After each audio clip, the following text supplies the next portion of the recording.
अपरीक्षित यानी जिसकी परीक्षा ना हुई हो। अपरीक्षित जीवन जीने योग्य नहीं है। ऐसा जीवन जिसमें परीक्षा ना हो, जिसमें एग्जामिनेशन ना हो, अनएग्जामिन्ड हो, वो जीने योग्य नहीं है। इसका मतलब ये नहीं कि कठिन परीक्षाएं होनी चाहिए। इसका मतलब दरअसल ये है कि आप जो भी जीवन जी रहे हैं, देखिए दुनिया के अधिकांश लोग क्या होता है, पैदा तो सब लोग होते हैं ऐसे ही भोंदू, पैदाइशी सब भोंदू होते हैं, कुछ नहीं पता होता। आंख खोल के देखते कहाँ आ गए भाई, ये तो दुनिया में जब कोई बच्चा पहली बार आंख खोलता है वो समझेगा कहाँ गया, अंदर तो बह रहा था, बाहर आ गया है, तो वो समझना चाहता है मैं कहाँ आ गया हूँ। उसे कुछ नहीं पता, जो उसे बताया जाएगा वो मान लेगा। और हर व्यक्ति इतना जिज्ञासु तो नहीं होता कि हर चीज पे रिसर्च करेगा, एक्सपेरिमेंट करेगा, वो तो मान लेता है।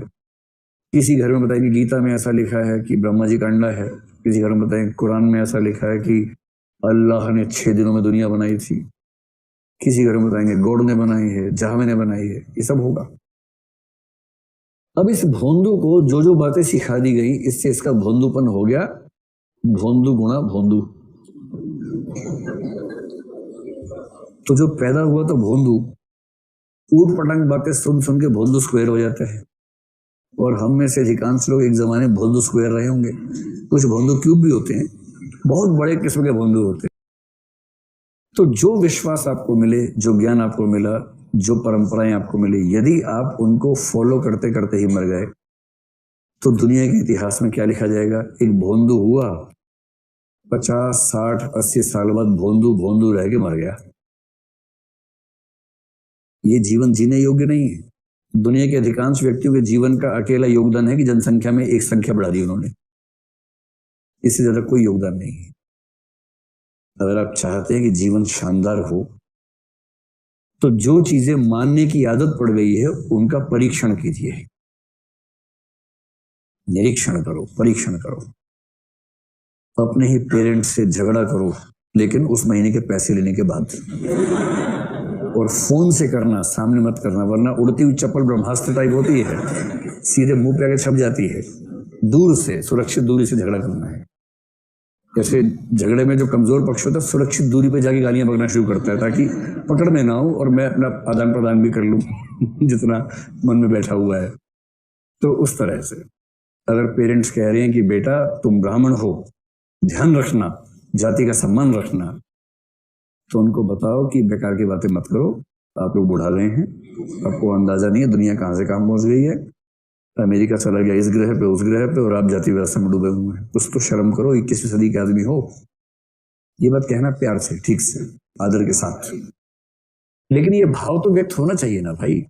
अगर पेरेंट्स आपको सांप्रदायिकता सिखाएं और आप उनकी हाँ में हाँ मिला के चाकू लेके निकल जाए बाहर, तो भोंदू क्यूब नहीं है, भोंदू स्क्वायर इंटू भोंदू स्क्वायर हो गया है। ऐसे नहीं करना है। जो बातें पेरेंट्स ने बताई हैं, जो बातें स्कूल ने सिखाई हैं, स्कूल चाहे शिशु मंदिर हो चाहे मदरसा हो, अगर स्कूल ने कुछ गलत पट्टी पढ़ा दी है उसको फॉलो नहीं करना है, ब्लाइंडली फॉलो नहीं करना है, उस पर सवाल खड़े करने हैं। हाँ, सवाल का सही जवाब मिले मान लेना है, लेकिन जब तक सवाल का सही जवाब ना मिले तब तक ब्रैकेट में रखना है उसको कि अभी सही जवाब मिलना बाकी है। जैसे कांट ने कहा कि ईश्वर का प्रश्न ब्रैकेट में रखिए, उसने ब्रैकेट शब्द का इस्तेमाल नहीं किया। भाव ये है, इसको बोलते हैं अज्ञेयवाद। ईश्वर है या नहीं पता नहीं, नहीं जानता, लेकिन मजे की बात क्या है, तुम भी नहीं जानते, पर मैं ये जानता हूं कि मैं नहीं जानता हूं, और तुम ये नहीं जानते कि तुम नहीं जानते हो। तुम्हें लगता है कि तुम जानते हो, पर सच है कि तुम नहीं जानते हो, तुम गप मारते हो। और मैं ये जानता हूं कि मैं नहीं जानता हूं, इसलिए मैं कहता हूं कि ईश्वर है या नहीं मुझे नहीं पता। ब्रैकेट में है, ब्रैकेट में रखेंगे। इसको बोलते हैं परीक्षित जीवन। अपने ही विश्वासों, अपनी ही धारणाओं की परीक्षा करना, और इस परीक्षा के बाद क्या होता है, निरीक्षित विवेक पैदा होता है। इसी परीक्षण की प्रक्रिया से जो सद्गुण पैदा होता है उसको बोलते हैं विवेक या ज्ञान। हजारों बार दिमाग को विरोधी तर्कों से लहूलुहान करने के बाद विजडम पैदा होती है, एक दिन में पैदा नहीं होती है। इससे यदि आपको विवेक या ज्ञान के बिंदु पर पहुंचना है, सद्गुण पर, तो अपनी हर मान्यता की परीक्षा करने की आदत डालनी होगी, एग्जामिन करना होगा। और ठीक यही काम पश्चिम की दुनिया में जिस व्यक्ति ने किया आगे चलकर, उसका नाम डेकार्ट है। डेकार्ट ने क्या कहा? मैं हर चीज पे डाउट करूंगा, हर चीज पे संदेह करूंगा, इस पे संदेह करूंगा, उस पे संदेह करूंगा, और अंत में कहा कि मैं संदेह करने वाले पर संदेह कैसे करूं, क्योंकि उस पे संदेह करने वाला भी कोई संदेह करने वाला ही होगा।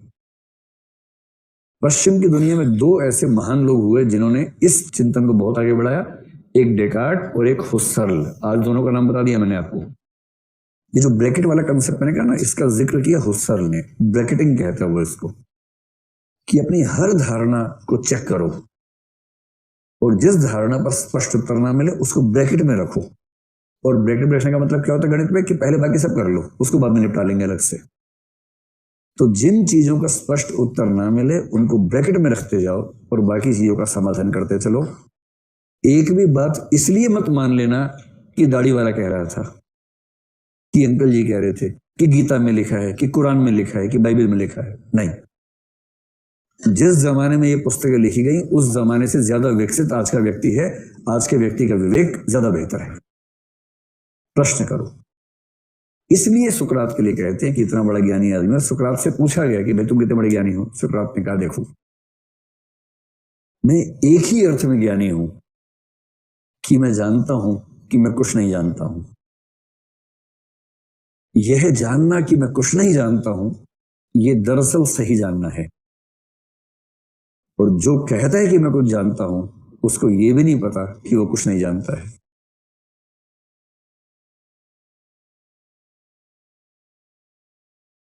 ऐसे ऐसे हो रहा है।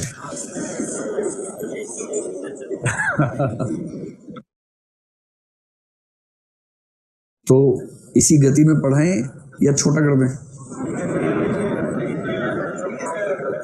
इस गति से आगे चल के आती है वीर गति। चलिए चलिए।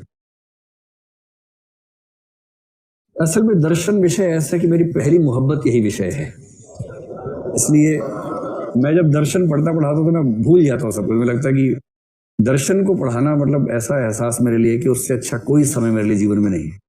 ये तो खैर बहुत छोटा सा है। फिलोसफी विषय में तो करीब 125 क्लासेस हुआ करती थी, 400 घंटे। सुकरात पे ही 2 दिन 6 घंटे चलता था कार्यक्रम। तो वो मेरा सबसे सुंदर क्षण